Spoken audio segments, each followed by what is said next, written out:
Hello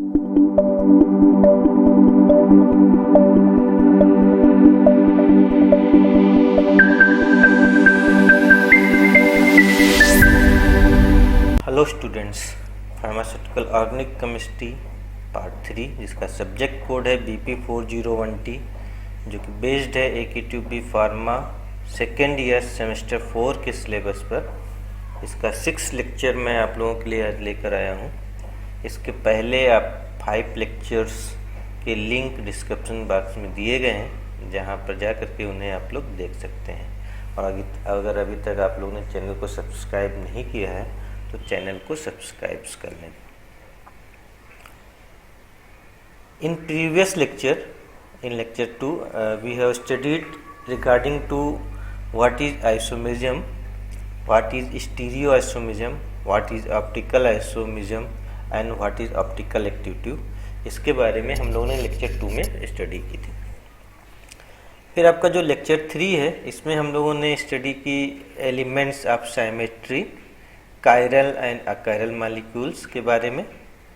और lecture 4 में हम लोगों ने पढ़ा एनिसियोमेरिज्म, डायस्ट्रियोमेरिज्म, मेसो कंपाउंड्स के बारे में। और जो आपका लेक्चर 5 था, उसमें हम लोगों ने DL system of nomenclature of optical isomers, और साथ में हम लोगों ने वेज एंड डैश फार्मूला, साथ में फिशर फार्मूला के बारे में जाना। आज के लेक्चर्स में हम लोग बात करेंगे सीक्वेंस रूल की। तो what is the sequence rule? Sequence rule is important for assignment of configuration to chiral centre. जो आपका कायरल सेंटर होता है उसमें कॉन्फ़िगरेशन फाइंड करने के लिए सीक्वेंस रूल बहुत ही इम्पॉर्टेंट रोल प्ले करता है। और जो इम्पोर्टेंट कॉन्फ़िगरेशन है उसको हम लोग RS कॉन्फ़िगरेशन के नाम से जानते हैं। It is use for assignment of RS configuration and EZ prefix. तो जो सीक्वेंस रूल है ये 2 जगह पे अप्लाई किया जाएगा, एक RS कॉन्फ़िगरेशन में जिसको हम लोग नेक्स्ट लेक्चर्स में पढ़ेंगे, और साथ में EZ कॉन्फ़िगरेशन को पता लगाने में भी सीक्वेंस रूल को हम लोग यूज़ करते हैं। तो 2 जगह पर ये अप्लाई होगा। और EZ प्रीफिक्सन के बारे में हम लोग नेक्स्ट यूनिट में स्टडी करेंगे। जो सीक्वेंस रूल है ये प्रियोरिटी ऑर्डर को डिसाइड करता है। और जो प्रियोरिटी ऑर्डर डिसाइड करने का रूल्स है वो कुछ इस तरीके से है। As we know that a chiral centre have 4 different atom और ग्रुप्स ऑफ एटम। हम सभी लोग जानते हैं कि अगर कोई कायरल सेंटर है तो उसमें कुल 4 डिफरेंट एटम जुड़े होने चाहिए। तो 1, 2, 3 एंड 4। अब इसमें हमें प्रियोरिटी सेट करना है, किसको हम लोग रैंक 1 देंगे और किसको लास्ट रैंक देंगे। तो रैंकिंग करने का जो तरीका है यही आपका प्रियोरिटी ऑर्डर है, और इसी को हम लोग सीक्वेंस रूल के नाम से जानते हैं। The higher priority is given to an atom which has higher mass number। तो जो सेंट्रल कायरल सेंटर है उसके चारों ओर जो 4 डिफरेंट ग्रुप जुड़े हुए हैं, उससे जुड़ा हुआ जो भी एटम होगा, डायरेक्टली अटैच जो भी एटम होगा, उसके मास नंबर को देखेंगे। तो जिसका मास नंबर ज़्यादा होगा उसे हम सबसे ज़्यादा हाईएस्ट प्रायोरिटी देंगे। इससे 2 कॉमन चीज़ें होती हैं। 3 एटम जो है जनरली ज़्यादा इम्पोर्टेंट्स हैं, जो जुड़े रहते हैं, या फिर 4 मान लो, जैसे आपका ऑक्सीजन है, यहाँ पे 3 की मैं बात करता हूँ। ऑक्सीजन है, और दूसरा कार्बन है, और तीसरा हाइड्रोजन है। तो यहाँ पे ये 3 एटम है, तो ऑक्सीजन का मास सबसे ज़्यादा होता है, तो ऑक्सीजन जहाँ भी जुड़ा होगा उसको नंबर 1 प्रायोरिटी दी जाएगी। फिर कार्बन का मास उससे कम होता है तो सेकंड प्रायोरिटी कार्बन को दी जाएगी। और हाइड्रोजन का जनरली सबसे कम होता है, तो सबसे जो लोएस्ट प्रायोरिटी होती है वो हाइड्रोजन को दी जाती है। The second priority is given an element which has second higher mass number. तो जैसे ऊपर बताया, जब सबसे ज़्यादा मास नंबर जिसका होगा सबसे हाईएस्ट प्रायोरिटी, उसके बाद जो सेकंड रैंक है यानी कि सेकंड प्रायोरिटी है, तो ऐसा एलिमेंट जिसका मास नंबर पहले वाले से कम है उसको सेकंड प्रायोरिटी दी जाएगी। Similarly, the third purity is given in element which has third higher mass number, and the fourth purity is given in element which has lowest mass number. और जो fourth purity है उसमें जिसका lowest mass number होता है उसको purity दी जाती है। मैक्सिमम केसेस में जो लोवेस्ट प्योरिटी है जनरली हाइड्रोजन ही होता है, कुछ एक्सेप्शनल को छोड़ दिया जाए। इन केस ऑफ टू और more element have identical then next attached element have been considered for purity. अगर जो पहला एटम अटैच है कायरल सेंटर से वो दोनों सिमिलर हो जाते हैं, तब क्या करोगे? जैसे कार्बन होता है, कार्बन में तो कई सारी चेन भी जुड़ी हो सकती हैं, तो अगर पहला एलिमेंट सिमिलर होता है तो उस एलिमेंट से जो नेक्स्ट एलिमेंट जुड़ा होता है उसमें हम देखते हैं कौन ज़्यादा मास नंबर का है या फिर किसके ज़्यादा मास नंबर का वेटेज ज़्यादा है, तो उसके हिसाब से प्रियोरिटी ऑर्डर डिसाइड किया जाएगा। तो पहले एक सिंपल एग्जांपल यहाँ पे हम लोग देख लेते हैं। यहाँ पे देख सकते हो ये एक कायरल एटम है जिसमें 4 डिफरेंट ग्रुप जुड़े हुए हैं। ब्लू कलर से NH2, रेड कलर से CH3 और ग्रीन कलर से H और ड्यूटेरियम जुड़ा हुआ है यहाँ पे। तो ये 4 डिफरेंट ग्रुप हैं, ये मिडिल में इसका कायरल सेंटर है। तब इससे जुड़े हुए सेंटर से 4 एटम की बात करते हैं। तो इस कायरल सेंटर से सीधे जुड़ा हुआ है नाइट्रोजन यहाँ पे। सेकंड पोजीशन पे कार्बन से जुड़ा हुआ है। थर्ड ड्यूटेरियम में तो केवल एक ही एलिमेंट है, D से जुड़ा हुआ है, और फिर हाइड्रोजन अकेला जुड़ा हुआ है। तो अब इन चारों में हम मास नंबर देखेंगे तो आपको पता है सबसे ज़्यादा मास नंबर नाइट्रोजन का होता है, और कितना होता है? 14 होता है। फिर उसके बाद में कार्बन का है, कार्बन का 12 मास नंबर होता है। ड्यूटेरियम की बात करें तो इसका अप्रॉक्स 2 मास नंबर होता है, और उसके बाद में है हाइड्रोजन। तो हाइड्रोजन का मास नंबर होता है 1। तो इस प्रकार जो सबसे 1 प्रियोरिटी है आप नाइट्रोजन वाले एटम ऑफ ग्रुप को यानी कि NH2 को दोगे। तो जैसा मैंने यहाँ पे नीचे लिख भी रखा है, nitrogen has highest mass number, therefore it is given a priority 1। Similarly methyl group में कार्बन को देखेंगे तो carbon has second highest mass number, तो कार्बन को सेकंड प्रियोरिटी दी जाएगी। और फिर उसके बाद में ड्यूटेरियम है, deuterium has third highest mass number, इसलिए इसको थर्ड प्रियोरिटी दी जाएगी। और जो हाइड्रोजन है इसका मास नंबर सबसे कम है, इसलिए इसको जो है लोवेस्ट प्रियोरिटी दी जाएगी। इस तरीके से हम लोग प्रियोरिटी डिसाइड करते हैं। तो इसको RS कॉन्फ़िगरेशन में कैसे यूज करते हैं, तो RS कॉन्फ़िगरेशन में हम अगली यूनिट में अगले लेक्चर में डिटेल में बताएंगे। तो हल्का सा यहाँ पे बता देते हैं, अगर लोएस्ट प्रियोरिटी को छोड़ दिया जाए, बाकी तीनों प्रियोरिटी को देखा जाए 1 2 3 में, और इसमें हम लोग इसको जोड़ने की कोशिश कर सकते हैं एरो बना करके एक सर्किल 1 2 3 इस तरीके से। तो ये आपका देख सकते हो ये क्लॉक वाइज रोटेशन शो कर रहा है यहाँ पे CLOCK। तो अगर ये रोटेशन क्लॉक वाइज डायरेक्शन में है तो इसका जो RS कॉन्फ़िगरेशन है उस तो RS कॉन्फ़िगरेशन में R कॉन्फ़िगरेशन काउंट किया जाता है। यहाँ पर एक चीज़ ध्यान देने वाली है, फिशर फार्मूला चूँकि हमने यहाँ पे स्ट्रक्चर 2D ड्रा किया है, तो जो ये लोएस्ट प्रियोरिटी है ये अप या डाउन होनी चाहिए। अगर लोएस्ट प्रियोरिटी ऊपर है और या फिर नीचे है तो उस कंडीशंस में क्लॉकवाइज रोटेशन जो है आपका R कॉन्फ़िगरेशन को शो करता है। तो ये चीज़ हम दोबारा रिपीट करेंगे नेक्स्ट लेक्चर में, मगर यहाँ पे हल्का सा आप लोगों को हिंट दे रहे हैं इसका।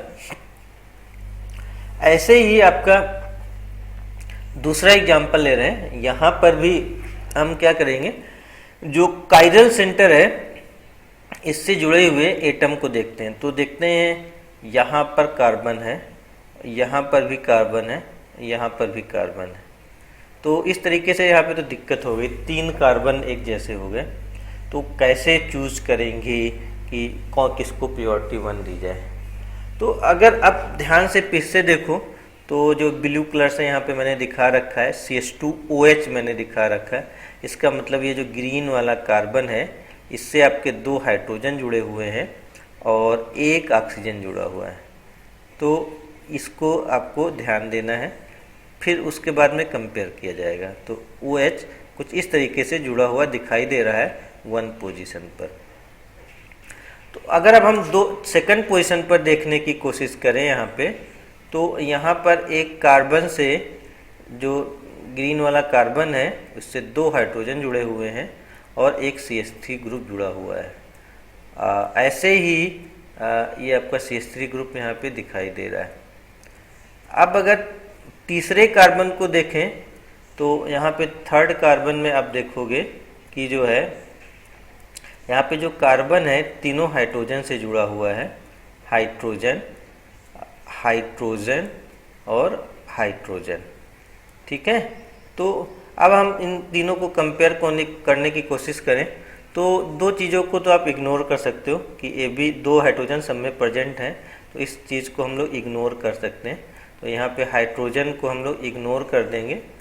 ओके, अब उसके बाद में जो बाकी चीज़ें बचेंगी उसके बेसिस पे हम लोग प्रायोरिटी सेट करेंगे। तो जो 1 वाली पोजीशन है उसमें ऑक्सीजन जुड़ा हुआ है, कार्बन के बाद सेकंड पोजीशन में आपको ये ऑक्सीजन दिखाई दे रहा है और ऑक्सीजन का एटॉमिक नंबर 16 होता है, सॉरी मास नंबर जो 16 होता है। और फिर सेकंड वाली पोजीशन में देखें तो कार्बन 12 होता है इसका मास नंबर, और फिर तीसरे में तो हाइड्रोजन है जिसमें 1 मास नंबर है। तो इस प्रकार OH जिस पे जुड़ा है वो हायर प्रायोरिटी वाला होगा, इसलिए इसको हमने 1 से इसको डोनेट किया। और साथ में यहाँ पे हमने लिख भी रखा है O has highest mass number, therefore CH2OH को नंबर 1 प्रायोरिटी दी जाएगी। फिर सेकंड प्रायोरिटी कार्बन को दी जाएगी, इसमें कार्बन से कार्बन जुड़ा हुआ है, कार्बन है सेकंड हाईएस्ट मास नंबर। और फिर उसके बाद में थर्ड मिथाइल ग्रुप को प्रायोरिटी दी जाएगी क्योंकि इसमें केवल हाइड्रोजन जुड़े हुए हैं, कार्बन है थर्ड हाईएस्ट मास नंबर, तो यहाँ पे ये थर्ड मास नंबर होगा। और साथ में यहाँ पर जो H है आपका 4th पोजीशन पे, ये आपका केवल हाइड्रोजन है तो इसकी 4th प्रायोरिटी रहेगी। तो इस तरीके से आप प्रायोरिटी ऑर्डर देख सकते हो। अगर फर्स्ट का एलिमेंट सेम है तो सेकेंड एलिमेंट को हम लोग देखेंगे। यहाँ पर भी हम अगर RS कॉन्फ़िगरेशन निकालने की कोशिश करें तो हमारा एरो जो है 1 2 3 की ओर कुछ इस तरीके से जाएगा। अब ये देख लो, ये रोटेशन एंटी क्लॉकवाइज है और जब एंटी क्लॉकवाइज रोटेशन होगा तब उसको हम लोग S कॉन्फ़िगरेशन के नाम से जानते हैं, that is anti clockwise rotation है और ये कॉन्फ़िगरेशन कहलाएगा S।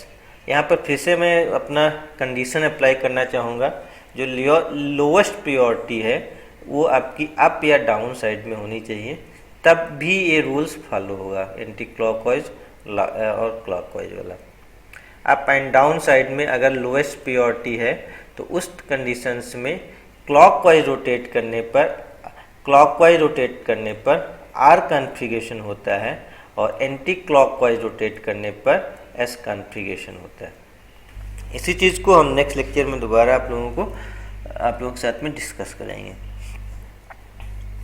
अभी आगे कुछ और कंडीशन बनती हैं, जैसे in case second attach element is similar then more than 1 attach element with higher mass number have been considered at priority. अगर सेकंड अटैच एलिमेंट भी सिमिलर दिखाई दे रहा होता है तो फिर उससे जुड़े हुए एलिमेंट्स को हम देखने की कोशिश करेंगे कि किसकी मास नंबर ज़्यादा प्रायोरिटी है। फिर एक प्रॉब्लम और आती है, अगर डबल बॉन्ड और ट्रिपल बॉन्ड के कोई एटम प्रेजेंट है तो वहाँ क्या करेंगे। तो double bond has considered as 2 carbon atom, triple bond considered as 3 carbon atom and carbonyl CO considered as 2 oxygen atom. तो अगर कोई डबल बॉन्ड कहीं पर प्रेजेंट है तो उसको हम लोग क्या करेंगे, वो 2 कार्बन के इक्विवेलेंट माना जाएगा। अब कंपेयर कर लेंगे किसमें ज़्यादा जो है मास नंबर वाले एलिमेंट्स प्रेजेंट हैं। ऐसे ट्रिपल बॉन्ड जुड़ा हुआ है तो आपका ट्रिपल बॉन्ड को हम लोग 3 कार्बन के इक्विवेलेंट मानते हैं। इस तरीके से जनरली जो ट्रिपल बॉन्ड होता है वो हायर प्रायोरिटी शो करता है डबल बॉन्ड से, और double bond higher priority show करता है सिंगल बॉन्ड से। सिमिलरली अगर हम किसी भी CO ग्रुप की बात करें, जैसे एल्डिहाइड है, कीटोन है, कार्बोक्सिलिक एसिड है, ईस्टर है, एमाइड्स है, तो वहाँ पर अगर हमें देखना होगा तो जो CO होगा वो 2 ऑक्सीजन के इक्विवेलेंट माना जाएगा, C double bond O 2 oxygen के इक्विवेलेंट माना जाएगा। तो ये फिर जहाँ पे 2 ऑक्सीजन होंगे वो 1 ऑक्सीजन से हायर प्योरिटी शो करेगा। सिमिलरली साइनाइड की भी बात कर सकते हो, जैसे C ट्रिपल बॉन्ड आपका N होता है, तो इसमें हम लोग ये आपका 3 नाइट्रोजन से जुड़ा हुआ इसको मारेंगे, यानी कि 3 टाइम इसका मास इक्विवेलेंट माना जाएगा, 1 नाइट्रोजन नहीं लेट करेंगे यहाँ पे। तो प्योरिटी ऑर्डर में ये ज़्यादा पावरफुल हो जाएगा। एक एग्जाम्पल यहाँ पे ले रहे हैं, तो एग्जाम्पल में अगर आप लोग ध्यान से देखो तो एक OH ग्रुप जुड़ा हुआ है, फिर CH2 OH ग्रुप है, और फिर CHO ग्रुप है, और फिर हाइड्रोजन ग्रुप है। तो अगर हम पहला एटम देखने की कोशिश करें तो यहाँ पे कायरल सेंटर से सीधे ऑक्सीजन जुड़ा हुआ है, फिर यहाँ पे कार्बन है, फिर यहाँ रेड वाले में कार्बन है, और फिर हाइड्रोजन है। तो पहले अगर कंपेयर करें तो कार्बन और हाइड्रोजन से ऑक्सीजन का मास नंबर ज़्यादा होता है, इसलिए O has highest mass number, OH को हम लोग 1 नंबरिंग दे देंगे। अगर जो उसके बाद में दोनों में कार्बन सिमिलर दिखाई दे रहा है, और फिर हाइड्रोजन है, तो हाइड्रोजन तो लास्ट प्योरिटी हो जाएगी। हाइड्रोजन जहाँ भी जुड़ा होगा जनरली लोएस्ट प्योरिटी ही शो करेगा। अब यहाँ पे सेकंड और थर्ड पोजीशन में हमें चेक करना है। अब तो सेकंड पोजीशन में हम लोग अगर देखें यहाँ पे तो CHO को हम लोग कुछ इस तरीके से ड्रा कर सकते हैं, बॉन्ड CH CO और CO इस तरीके से देखते हैं। यहाँ पे कार्बन 2 ऑक्सीजन से जुड़ा हुआ है, और दूसरी तरफ थर्ड पोजीशन वाले को देखें अगर तो CH2H को फुल स्ट्रक्चर ड्रा करें तो हाइड्रोजन OH होगा। तो यहाँ पे कार्बन एक ही ऑक्सीजन से जुड़ा हुआ है, इसलिए जो कार्बन 2 ऑक्सीजन से जुड़ा हुआ है यानी कि इसमें डबल बॉन्ड है उसको हायर प्योरिटी दी जाएगी। इस तरीके से जो ग्रीन कलर का CHO ग्रुप है वो सेकंड प्योरिटी को रिप्रेजेंट करेगा, और जो CH2OH है वो थर्ड पोजीशन को रिप्रेजेंट करेगा। अच्छा, पीछे जो अभी RS कॉन्फ़िगरेशन हम लोग निकाल रहे थे तो उसमें कह रहे थे अगर लोएस्ट प्रियोरिटी अप या डाउन है तो आपका क्लॉकवाइज रोटेशन R होगा, एंटी क्लॉकवाइज रोटेशन S होगा। अब अगर लोएस्ट प्रियोरिटी लेफ्ट या राइट साइड में हो जाता है, जैसे यहाँ पे लेफ्ट या राइट साइड में हो जाता है, तब उस कंडीशन में जो ऊपर वाली कंडीशंस हैं वो आपकी रिवर्स हो जाती हैं, बिल्कुल उल्टा हो जाती हैं, तो आपका कॉन्फ़िगरेशन भी रिवर्स हो जाएगा। तो यहाँ पे अगर हम इसको रोटेट करें, फोर्थ को छोड़ देंगे, 1 2 3 को देखेंगे तो आप यहाँ पर देख रहे हो ये आपका एंटी क्लॉकवाइज रोटेशन दिखाई दे रहा है, मगर एंटी क्लॉकवाइज में पीछे हमने बताया था कि S कॉन्फ़िगरेशन होता है, मगर ये आपका रिवर्स हो जाएगा, तो S ना हो करके इसका कॉन्फ़िगरेशन R हो जाएगा। इसका एक और रीज़न होता है, अगर कोई कंपाउंड 90 डिग्री पर रोटेट कर दिया जाता है, घुमा दिया जाता है, तो उसका कॉन्फ़िगरेशन उल्टा हो जाता है, रिवर्स हो जाता है। तो अगर हाइड्रोजन लेफ्ट या राइट साइड में जुड़ा हुआ है, लोएस्ट प्योरिटी लेफ्ट या राइट साइड में है, तो आपका एंटी क्लॉक रोटेशन R को रिप्रेजेंट करेगा। कुछ और एग्जांपल 3D स्ट्रक्चर के लिए लेते हैं, उसमें नंबरिंग कैसे करेंगे।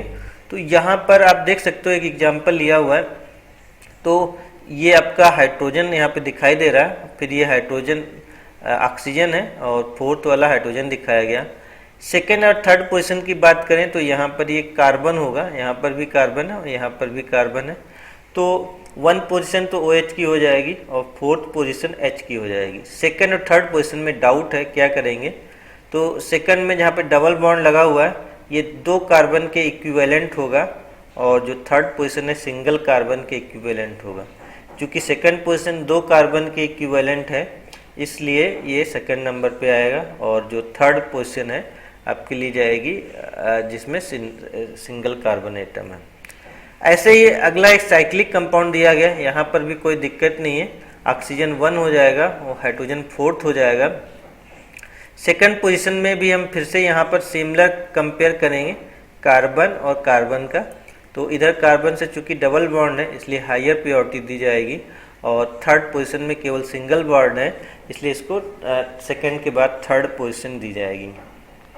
नीचे ब्लू कलर वाला स्ट्रक्चर्स हम लोग अगर देखें तो यहाँ पर भी कुछ बिल्कुल सिमिलर है, हाइड्रोजन नंबर 1 हो, सॉरी जो OH ग्रुप है नंबर 1 हो जाएगा, और जो हाइड्रोजन है वो नंबर 4th हो जाएगा। सेकंड और थर्ड पोजीशन में हमें कंपेयर करना पड़ेगा। सेकंड और थर्ड पोजीशन पर देखो तो दोनों तरफ कार्बन है, सिमिलर है, फिर आगे सिंगल बॉन्ड दिखाई दे रहे हैं, दोनों में सिंगल बॉन्ड है, इसलिए यहाँ से कोई सोल्यूशन नहीं निकल रहा, इसलिए हम अगले कार्बन पे जाएंगे। अगले कार्बन पे जब जाते हो तो इस कार्बन से यहाँ पे कार्बन जुड़ा हुआ दिखाई देता है और इधर ये ऑक्सीजन जुड़ा हुआ दिखाई देता है। तो ऑक्सीजन की जो प्रायोरिटी है वो आपका कार्बन से ज़्यादा होती है, इसलिए OH साइड वाले को आपका सेकंड प्रायोरिटी दी जाएगी और नेक्स्ट प्रायोरिटी कार्बन वाले को दी जाएगी। ऐसे ही साइक्लिक कंपाउंड में देख सकते हो OH की नंबर 1 प्रायोरिटी हो जाएगी, हाइड्रोजन की नंबर 4 हो जाएगी। सेकंड पोजीशन में हम लोग इतने ग्रुप को काउंट करेंगे इसको और सिमिलरली हम चेक करने की कोशिश करेंगे। पहली पोजीशन तो आपको दोनों में सेम निकल के आती हुई दिखाई देगी और सेकंड पोजीशन भी आपके सेम आती हुई दिखाई देती है। बस अंतर ये है कि जो अगली पोजीशन है इसमें एक कार्बन जुड़ा हुआ है, केवल कार्बन है और इसमें इधर ऑक्सीजन भी जुड़ा हुआ है, इसलिए OH जिस साइड में जुड़ा हुआ है वो नंबर 2 प्रायोरिटी वाला हो जाएगा। तो इस तरीके से साइक्लिक कंपाउंड से जुड़े हुए भी कैरियर सेंटर को हम लोग चेक कर सकते हैं।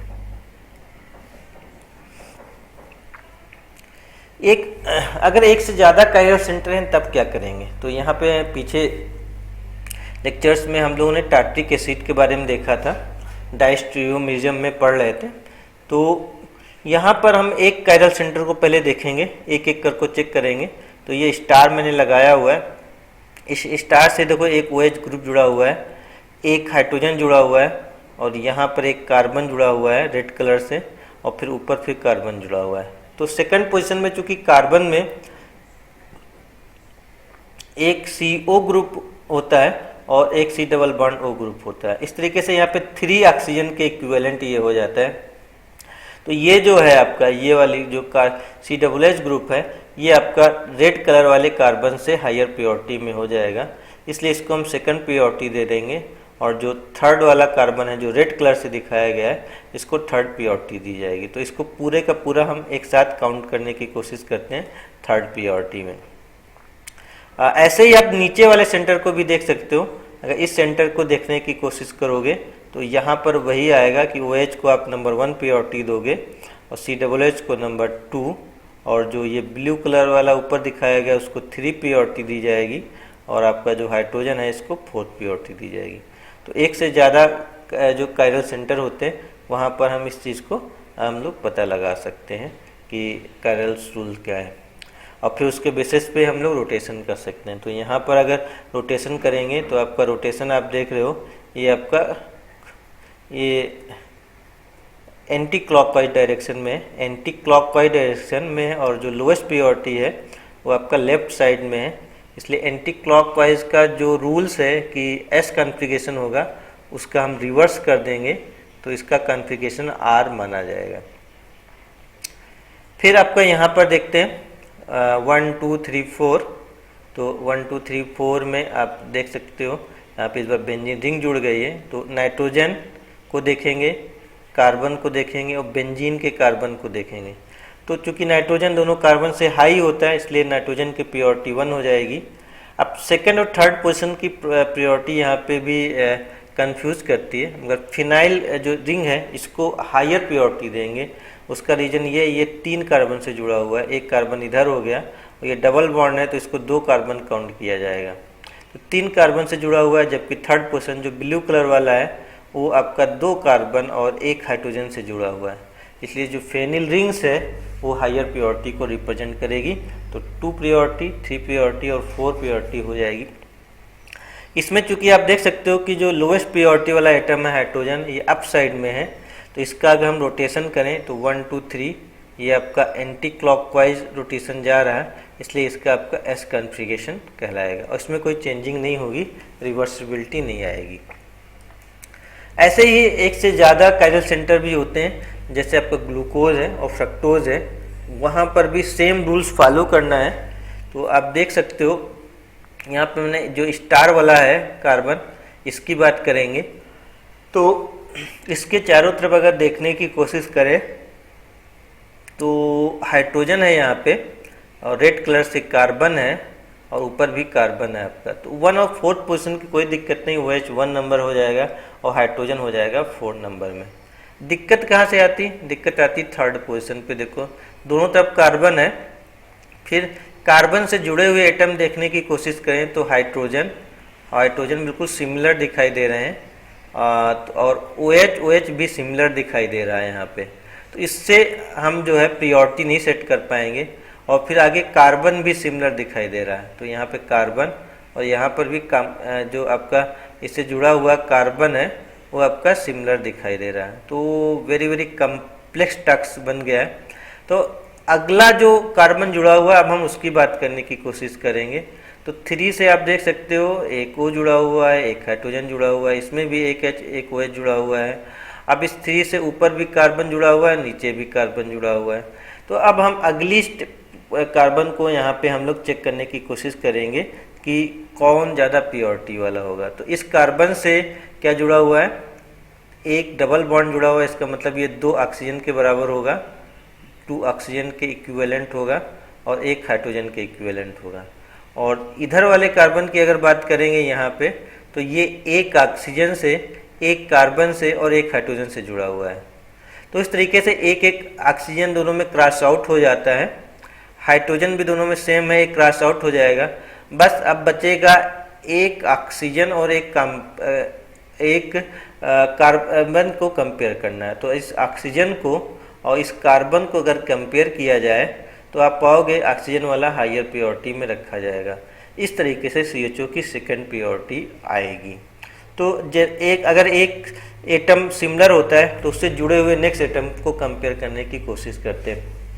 ऐसे दूसरा फ्रक्टोज का एग्जाम्पल है, ये थोड़ा सा आसान है।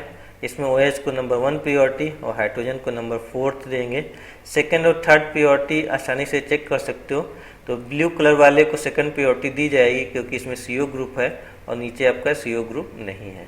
तो इस तरीके से सीक्वेंस रूल निकाल लिए जाते हैं। The list of selected atom and groups of atom in order of increasing priority is given in the following table। अब जो ढेर सारे ग्रुप जनरली हम लोग ऑर्गेनिक केमिस्ट्री में जो यूज होते हैं उनकी प्रियोरिटी ऑर्डर हम लोगों ने टेबल में दिखाई हुई है, जो यहाँ पे आप लोग देख सकते हो। ये आपका लोएस्ट प्रियोरिटी से शुरू होता है और हाईएस्ट प्रियोरिटी की ओर धीमे धीमे मूव करता है आपका।